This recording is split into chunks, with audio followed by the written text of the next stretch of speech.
Quiconque a un peu de connaissances en économie sait que nous sommes confrontés à d'énormes problèmes économiques. Cela surtout à cause des avancées de l'intelligence artificielle qui coûtera ainsi des millions d'emplois. En arrière-plan, un nouveau système monétaire est en préparation.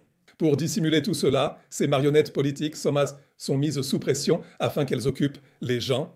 Les gens se préoccupent là de la vie de Friedrich Merz ou Pistorius, mais cela n'a aucune importance. L'essentiel, c'est ce que pensent les dirigeants d'entreprises informatiques et les gestionnaires de patrimoine. Monsieur Wolf, presque tout ce que vous aviez prédit il y a des années semble se réaliser. Beaucoup vous ont pris pour un rabat-joie ou un prophète de malheur et se sont moqués de vous. Aujourd'hui, il est clair que vous avez vu les choses plus clairement que la plupart des autres. Je suis heureux que vous soyez de retour aujourd'hui. Oui, merci pour l'invitation. Vous avez récemment fait un discours à Davos. Avez-vous ensuite trinqué avec votre ami secret Klaus Schwab à l'agenda 23 ? Certainement pas, non, non. Eh bien, Klaus Schwab a maintenant disparu dans l'oubli. Il a d'ailleurs été remplacé par Larry Fink. Donc il laisse maintenant tomber tous les masques. Il est désormais très clair qui donne le ton.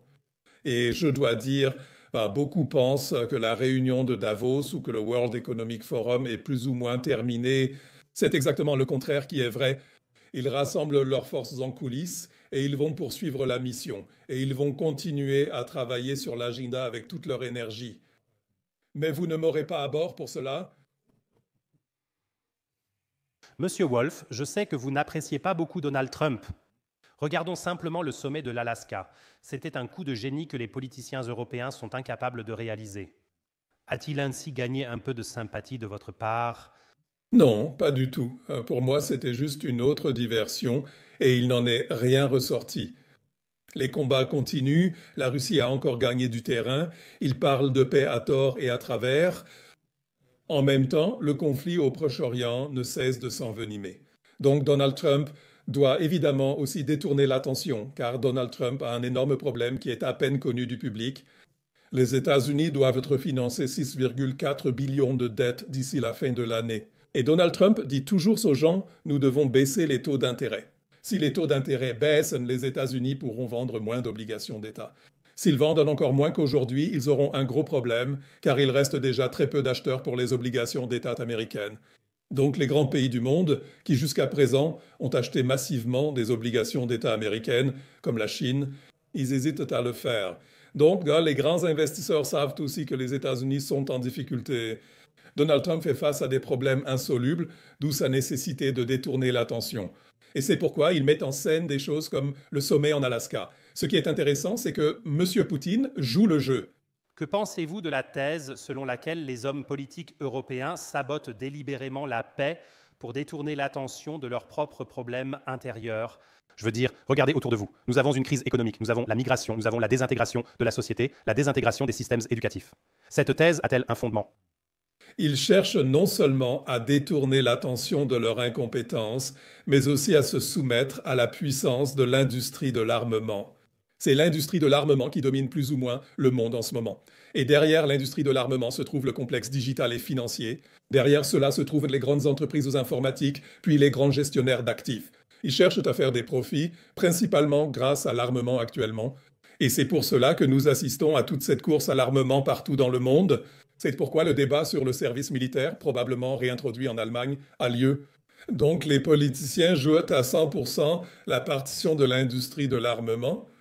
Friedrich Merz se présente désormais comme un grand homme d'État. Est-il finalement pris en otage par la coalition de centre-gauche, encore incapable de formuler une vision propre pour le pays ?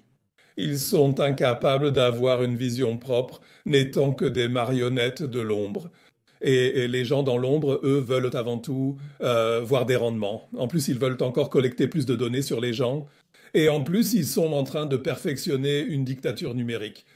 Donc, toute personne qui a un peu de connaissances en économie sait que nous faisons face à d'énormes problèmes économiques, et cela principalement à cause des progrès de l'intelligence artificielle qui va coûter des millions et des millions d'emplois. En arrière-plan, un nouveau système monétaire se prépare actuellement. Et pour dissimuler tout cela, ces marionnettes politiques sont mises sous pression. Pour occuper les gens, ils s'intéressent toujours à l'avis de Friedrich Merz ou de M. Pistorius, mais cela n'a aucune importance. Ce qui est bien plus important, c'est ce qui se pense dans les directions des groupes informatiques et des gestionnaires de patrimoine. Nous allons en parler en détail dans un instant. J'ai souvent lu ces derniers jours la phrase suivante: l'Allemagne ne doit pas devenir le champ de bataille des intérêts américains. N'est-ce pas ce qui s'est produit ces dernières décennies en Irak, Afghanistan, Syrie? Au fond, nous, Européens, nous, Allemands, devons toujours, d'une manière ou d'une autre, payer les pots cassés des méfaits des Américains. Nous avons les vagues migratoires, nous avons la division de la société, nous avons la menace terroriste en Europe. N'est-il pas en train de se passer exactement la même chose avec l'Ukraine? Oui, c'est ça. Les États-Unis dominent le monde depuis la Seconde Guerre mondiale.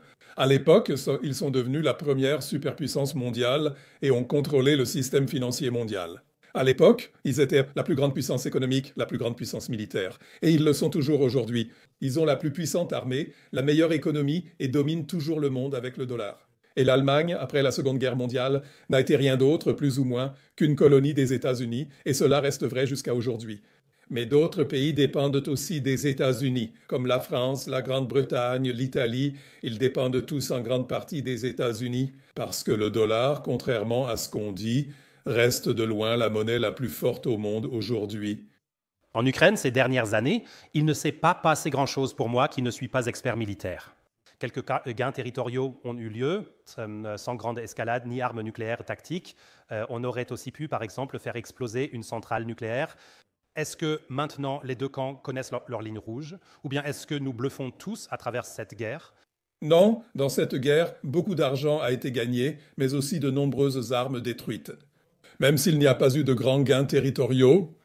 Deuxièmement, l'Ukraine a été en grande partie rachetée par des investisseurs internationaux. Tous les petits agriculteurs ont dû céder leurs terres. Troisièmement, l'Ukraine est devenue un véritable laboratoire d'essai pour le développement de l'intelligence artificielle. Et à mon avis, c'est actuellement l'aspect le plus important dans le domaine de la technologie. À Kiev, il y a un quartier qu'on appelle le petit Silicon Valley et toutes les grandes entreprises informatiques y sont présentes. Et bien sûr, ils peuvent y agir librement. Parce qu'en Ukraine, il n'y a tout simplement pas de protection des données. En temps de guerre, il n'y a pas de protection des données. Et bien sûr, c'est quelque chose de très dangereux. Parce que les deux pays où la numérisation est la plus avancée dans le monde, ce sont l'Ukraine et Israël. Et ce sont tous les deux des États en situation de guerre. Je trouve cette impulsion très intéressante. Je reviendrai là-dessus plus tard. Si la Russie peine déjà à contrôler l'Est de l'Ukraine, pourtant pro-russe, ces dernières semaines, j'ai souvent entendu cette phrase: Poutine va bientôt prendre Varsovie et Berlin. N'est-ce pas simplement un fantasme des médias pour finalement rendre la population avide de guerre? Oui, je pense qu'il faut être très prudent avec les prévisions pour l'avenir. Pour l'instant, la guerre est effectivement encore limitée à une région. Cependant, il faut dire que les politiciens ici font tout pour entraîner d'autres pays dans la guerre. Le problème, c'est que l'industrie de l'armement est devenue incroyablement puissante et que les politiciens font simplement tout ce qui plaît à l'industrie de l'armement. Donc, je ne dirais pas que l'alarme est inutile ou qu'elle est d'une certaine manière hystérique ou quelque chose comme ça. C'est un danger réellement réel. Mais jusqu'à présent, nous, ceux qui vivons en Occident, avons la grande chance que la guerre ne soit pas encore arrivée chez nous. Mais le chemin, la direction mène déjà vers un avenir très désagréable. À quel point estimez-vous la probabilité que Donald Trump se réveille un jour et dise « Réglez toute cette merde entre vous, moi, je me retire ». Franchement, à la place de Donald Trump, j'aurais fait pareil. Parce que les Européens font délibérément obstruction pour finalement parvenir à une solution de paix. Eh bien, Donald Trump n'est certainement pas intéressé par la paix. Donc, Donald Trump est un président de guerre. Je veux dire, ce qu'il a fait il y a quelques jours montre bien de quel esprit il est animé. Il a même suggéré à son cabinet de renommer le ministère de la Défense en ministère de la Guerre. Aucun président avant lui n'aurait eu une telle idée. Mais je pense que Donald Trump, qui, à mon avis, n'est pas très brillant intellectuellement, est simplement un entrepreneur incroyablement avide. Laissons-le jouer son rôle puisqu'il est de toute façon manipulé. Le complexe financier numérique lui a d'ailleurs mis un homme à ses côtés, avec J.D. Vance, qui était très étroitement lié aux personnes les plus influentes de la Silicon Valley. Et je pense que J.D. Vance peut prendre le relais à tout moment. Donc, si Donald Trump en a assez, ou si l'on se rend compte qu'il ne remplit plus son rôle à la satisfaction de ses soutiens, il sera donc relégué et J.D. Vance prendra la suite. Et alors, nous aurons la situation où la Silicon Valley, avec les grands gestionnaires d'actifs, prendra complètement le contrôle des États-Unis, et aussi politiquement. Depuis des mois, je me demande, en politique, à qui peut-on encore faire confiance? Je veux dire, Donald Trump a placé beaucoup d'espoir, entre autres, dans ce mouvement Make America Great Again, et énormément de gens, là dehors, ont d'abord trouvé ce révolutionnaire politique plutôt sympathique. Si on ne peut plus faire confiance à Donald Trump ni à l'AfD, quand ils arrivent au pouvoir, ils semblent tous être corrompus d'une manière ou d'une autre. Est-ce qu'on devrait encore aller voter dans ce cas-là? Eh bien, voter ne sert à rien parce que c'est le système, et le système est à bout. Avec ce système, il n'y a plus d'avenir possible. Donc tous les politiciens qui se soumettent à ce système, c'est-à-dire la démocratie parlementaire sous sa forme actuelle, donc sur la base de la Constitution actuelle, continuent de l'approuver. Ils ne font que nous égarer tous. L'essentiel pour l'avenir serait de changer la Constitution pour modifier le pouvoir. Nous avons besoin de limiter l'influence de l'argent et celle des données. Depuis 30 ans, aux côtés de l'argent, principal instrument de pouvoir, les données se sont ajoutées. Et tant que ces deux instruments de pouvoir ne sont pas limités, aucun parlement au monde ne sert à quoi que ce soit, parce que ces instruments de pouvoir sont entre les mains des très grandes entreprises en arrière-plan, et ce sont elles qui déterminent ce qui se passe. Donc nous vivons depuis un certain temps déjà dans un monde dont M. Mussolini n'aurait pu que rêver, où les grandes entreprises ont fusionné avec l'État, et qui montre dans quelle direction le monde doit aller. Ils veulent clairement orienter le monde vers la monnaie de banque centrale, l'euro numérique. 130 États travaillent sur ce programme. Ils travaillent de toute façon, que vous le vouliez ou non. Nous ne pourrons plus l'empêcher, la monnaie de banque centrale finira donc par arriver. La question sera, que se passera-t-il alors? Parce que la monnaie de banque centrale échouera. On réalisera alors que le monde a atteint un tournant. L'argent a toujours été une mesure du travail humain. Donc une marchandise est chère parce qu'il y a beaucoup de travail humain dedans. Une autre marchandise est bon marché parce qu'il y a peu de travail humain dedans. Mais si nous vivons maintenant dans un monde où des robots humanoïdes, des imprimantes 3D et des algorithmes prennent les emplois, alors cette équation ne fonctionne plus. Donc nous sommes à un tournant majeur dans l'histoire de l'humanité. L'argent n'a pas toujours existé et l'argent n'existera pas toujours. Mais cette transition s'accompagne évidemment de difficultés. Ceux qui détiennent le pouvoir en dépendent et chercheront à préserver le système monétaire actuel le plus longtemps possible. Et c'est ce qu'ils font en ce moment, en numérisant cette monnaie à 100%. Et ils essaient de la relier aux données de manière à pouvoir contrôler les gens à travers ces données. Et c'est pourquoi nous avons tout cet agenda où partout les mécanismes de surveillance, les mécanismes de contrôle, que ce soit par l'identification ou autre chose, sont tous renforcés. Donc nous sommes en train de nous diriger vers une dictature numérique absolument perverse qui est instaurée parce que les puissances se rendent compte qu'ils perdent le pouvoir à cause du développement technologique. Mais cela ouvre aussi naturellement des portes vers un monde bien meilleur. Alors, imaginons un instant que nous vivions réellement dans un monde où il serait possible de produire suffisamment pour nourrir chaque être humain, pour permettre à chacun d'avoir accès aux soins médicaux, pour permettre à chacun de mener une bonne vie. Mais si en même temps, c'est exactement le contraire qui se produit, alors nous voyons que nous vivons dans la plus grande contradiction dans toute l'histoire humaine. Maintenant, ce qui se passe, c'est que les épargnants sont capturés d'en haut avec l'euro numérique et d'en bas, ce sont les personnes technophiles qui sont appâtées avec les stablecoins, le bitcoin et ainsi de suite. Il n'y a aucun sens à critiquer les monnaies de banque centrale. Donc ma première impulsion était en fin de compte qu'il faut surfer sur la vague, investir dans les stablecoins ou dans le bitcoin. Cela arrivera forcément, on ne peut pas l'éviter, nous finirons tous positionnés numériquement. Eh bien, il faut être très prudent parce que ces stablecoins ne sont rien d'autre qu'une transition. Donc c'est la transition vers la monnaie numérique de banque centrale, mais cette fois-ci simplement via les banques. Et on emprunte cette voie parce qu'on a effectué 4 tests et tous ces tests ont échoué. Donc les tests aux Bahamas, en Jamaïque, dans l'Union caribéenne et au Nigeria, ils ont tous échoué. Ils ont tous montré que les gens ne sont pas prêts à accepter la nouvelle monnaie de cette manière, c'est-à-dire qu'on la leur propose directement. Et c'est pourquoi on essaie maintenant de passer par les banques. Mais bien sûr, il faut savoir que lorsque l'on possède des stablecoins ou même du bitcoin, on détient alors un ensemble de données. Et les ensembles de données peuvent être manipulés. Donc la valeur de cette monnaie peut chuter à tout moment. Avec le bitcoin, c'est particulièrement extrême parce que plus de 90% des bitcoins appartiennent à de grands investisseurs, 30% à d'énormes investisseurs, 60% à de gros investisseurs. Si un jour, en coulisses, ils décident d'arrêter avec le Bitcoin, ils vendront tous leur Bitcoin et le Bitcoin s'effondrera. Je ne sais pas quand, mais ce moment viendra un jour. Maintenant, tout le monde parle de la suppression de l'argent liquide, mais plus personne n'utilise de l'argent liquide. Tout le monde court partout en faisant le malin, colle son téléphone partout et est content de pouvoir payer avec son téléphone. Ne sommes-nous pas à l'origine de ce développement et notre confort ne nous mène-t-il pas à une prison numérique ? Oui, le confort est certainement un facteur important, car c'est ainsi que les gens sont constamment attirés vers cette nouvelle forme d'argent. Ce qui est intéressant, c'est que, par exemple, tous les commerçants ont maintenant installé ces caisses en libre service. Et on ne paie même plus avec la carte, mais la plupart du temps avec l'application du commerçant. Donc, de cette manière, on enlève encore aux gens. Certains rabais sont accordés et de cette façon, les gens s'habituent bien sûr à ne plus payer en espèces. C'est un agenda qui est poursuivi de manière très raffinée. Il faut toujours dire, derrière cet agenda, il y a bien sûr toutes les grandes organisations non gouvernementales et tous les think tanks. Et il n'y a pas de gens stupides là-dedans. Ils savent très bien comment égarer les gens. Et en ce moment, ils sont au levier du pouvoir. Il faut dire que le niveau de vie baisse dans ces conditions, ce qui est tout à fait décisif. Donc, si quelqu'un est élu, par exemple, au Parlement et que pendant son mandat, le niveau de vie des gens baisse, alors il a très peu de chances d'être réélu. Et je crois que la confiance envers ceux qui nous dirigent actuellement vers l'avenir diminue de jour en jour. Nous voyons aussi qu'il y a une agitation sociale partout dans le monde.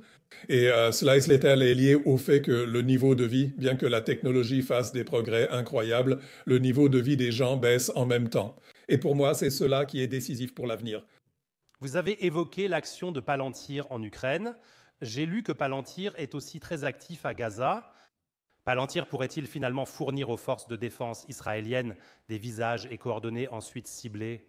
Notez la présence de femmes et d'enfants. C'est clair, c'est tout à fait évident. Pour moi, il n'y a absolument aucun doute là-dessus. Palantir est l'entreprise la plus immorale et contraire à l'éthique au monde. Palantir est dirigé par un sociopathe.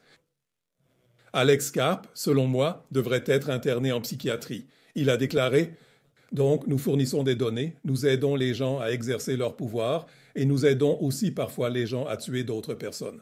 Quelqu'un qui décide du sort de vies humaines ne devrait pas, selon moi, être exposé au public ni exercer de fonctions publiques. » Mais il est bien connu que Palantir collecte des données d'une part pour l'armée ukrainienne et bien sûr aussi pour les forces de défense israéliennes dans la bande de Gaza. Ils sont donc co-responsables de tous les crimes qui y sont commis. Vous avez essentiellement décrit Palantir comme l'entreprise la plus impitoyable. Les investisseurs deviennent-ils complices lorsqu'ils investissent dans Palantir? Sur de nombreuses chaînes YouTube, on affirmait récemment qu'on pouvait obtenir un rendement élevé en investissant sur cette plateforme et que c'est la meilleure entreprise. Mais au fond, il me manque complètement la composante morale. Oui, elle manque toujours lorsqu'il s'agit seulement d'investir pour le profit.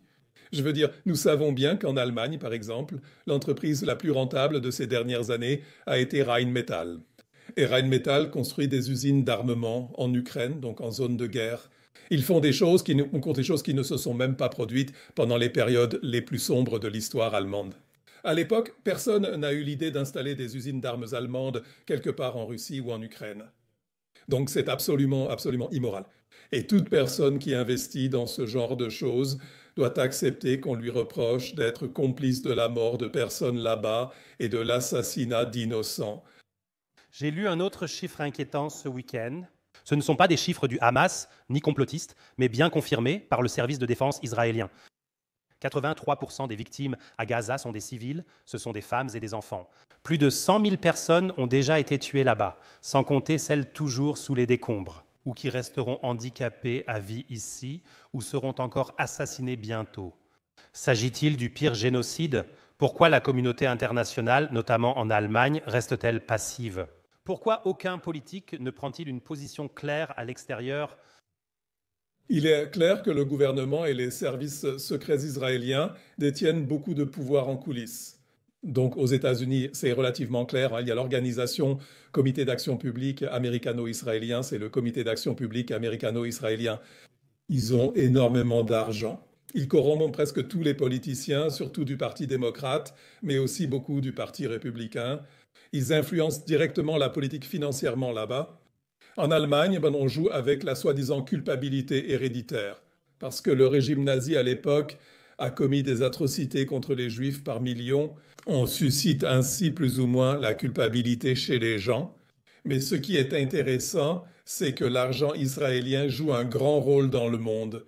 Il faut aussi dire que le judaïsme a toujours été lié à l'argent. Les grands prêteurs d'argent du passé ont toujours été les Juifs. Et c'est quelque chose qu'on n'a tout simplement plus le droit de dire aujourd'hui parce qu'on est immédiatement qualifié d'antisémite. Mais c'est tout simplement un fait. Et Israël a manifestement beaucoup de pouvoir. Si le monde observe un génocide se dérouler ainsi comme actuellement, il doit exister une force qui empêche la médiatisation des protestations. Il ne s'agit pas seulement d'observer que les protestations sont aussi directement réprimées, comme hier. Sur Internet, il y avait par exemple une vidéo d'un prêtre à Oxford qui tenait une pancarte disant que ce qui se passe à Gaza est un crime. L'homme a été plaqué au sol par la police, puis emmené. Et cela ne se passe pas seulement en Angleterre, la même chose arrive dans les universités en Amérique, cela se passe aussi chez nous à Berlin. Des personnes qui manifestent simplement pour une vie libre pour les Palestiniens sont immédiatement qualifiées d'antisémites et aussitôt interpellées par la police. Donc c'est vraiment un crime incroyable et énorme. L'important, c'est justement de ne pas toujours confondre cela avec la foi juive. La foi d'une personne est une affaire privée et le fait d'être juif ne signifie en aucun cas être coupable de ce qui s'est passé.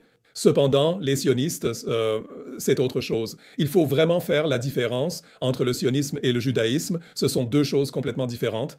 Le sionisme n'est rien d'autre qu'un crime, ce qui, au siècle dernier, a coûté la vie à énormément de personnes et qui, en ce moment, coûte aussi la vie à beaucoup de gens dans la bande de Gaza. Et encore quelque chose de très important dans la bande de Gaza, la moitié de la population a moins de 18 ans. Donc c'est un crime énorme contre l'avenir de ces personnes, parce que ces personnes sont fondamentalement toutes 1 million de moins de 18 ans, sont gravement traumatisés et ne pourront plus mener une vie normale. Ils sont remplis de peur. On ne peut plus enlever ça à une personne, surtout si, enfant, elle a vu des membres de sa famille être tués, des maisons s'effondrer ou son école partir en flammes. C'est donc un crime gigantesque qui est commis là. Monsieur Netanyahou, Monsieur Smotrich et d'autres sont parmi les plus grands criminels historiques. Je suis tout à fait d'accord avec vous. Vous venez de mentionner Smotrich Ben-Gvir. Je pense que Netanyahou est encore le plus inoffensif du cabinet. En cherchant les deux derniers sur Google, on découvre qu'ils sont des ultra-nazis qui influencent la politique de sécurité du pays. En Allemagne, on dit toujours automatiquement « le 7 octobre, c'est le grand malheur » et tous les otages qui ont été pris là-bas d'une manière ou d'une autre. Et je me dis toujours, il ne s'agit pas ici des otages. Il ne s'est jamais agi des otages. Ils ont seulement été instrumentalisés depuis le premier jour. Le 7 octobre a semblé terrible. Mais le conflit n'a pas commencé le 7 octobre. Il avait déjà commencé avant. C'était déjà le plus grand centre de détention de haute sécurité au monde. Il faut dire que le 7 octobre n'était pas ce qu'on nous a présenté. Donc le 7 octobre, il est absolument impossible qu'il se soit déroulé comme le gouvernement israélien veut nous le faire croire. C'est la frontière la mieux sécurisée du monde et elle a été franchie avec des tracteurs et des appareils légers. Et par des gens qui s'y étaient préparés. On sait que chaque conversation téléphonique à Gaza est surveillée par les services secrets israéliens. Donc les services secrets israéliens savent à 100% ce qui se prépare dans la bande de Gaza. Même cette absurdité que tout cela aurait été préparé dans les tunnels, c'est absolument invraisemblable. Il est donc intéressant de constater que l'armée israélienne n'a absolument pas réagi à cette attaque pendant plusieurs heures. Pour moi, c'est juste une réédition de Pearl Harbor. À l'époque, les Américains savaient que les Japonais allaient attaquer la flotte du Pacifique et ils ont laissé faire.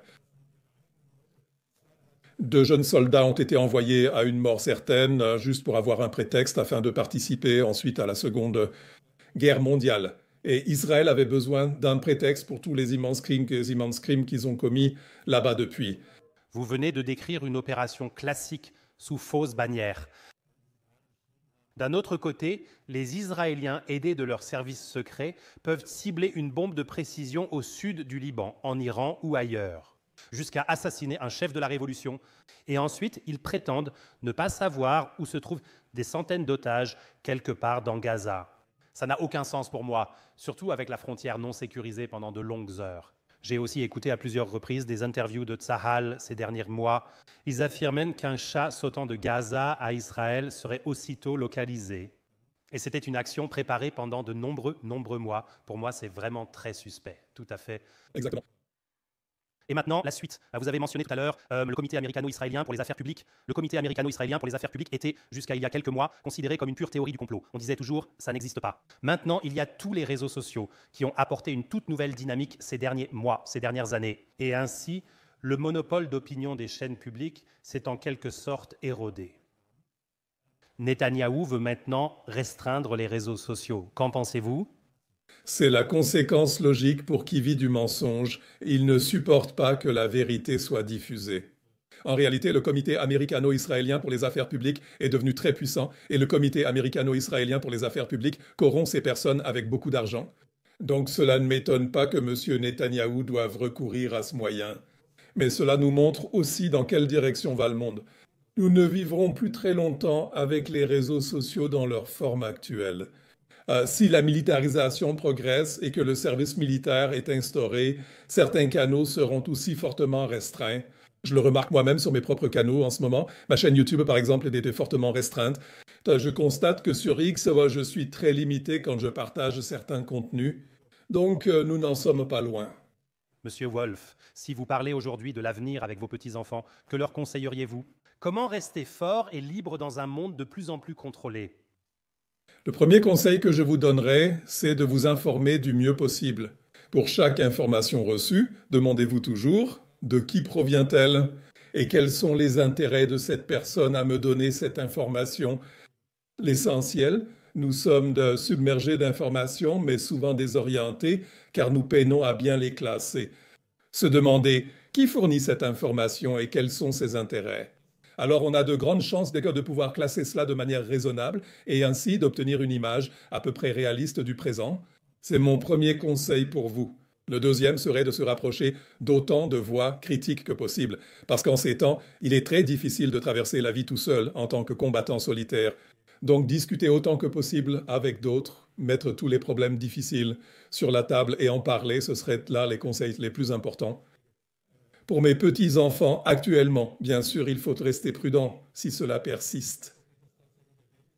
S'il ne s'agit en fait que d'une obligation forcée pour les jeunes de rejoindre l'armée, je conseillerais donc vivement à mes petits-enfants de quitter le pays. Merci beaucoup pour cette formidable conversation. J'apprécie ces échanges avec vous, Monsieur Wolf, car vous n'êtes pas un donneur de leçons ni suiveur du premier récit venu. Juste pour aborder des sujets qui sont à la mode et tendance, obtenir des applaudissements du mauvais côté ou simplement flatter son ego. Pour moi, vous êtes vraiment une bonne personne. Une personne qui traite de sujets inconfortables ou non conventionnels, même s'ils sont parfois mal classés. C'est cela qui fait la différence, avoir de l'attitude plutôt que de se laisser célébrer à bon marché. Un grand merci pour cela. Merci beaucoup.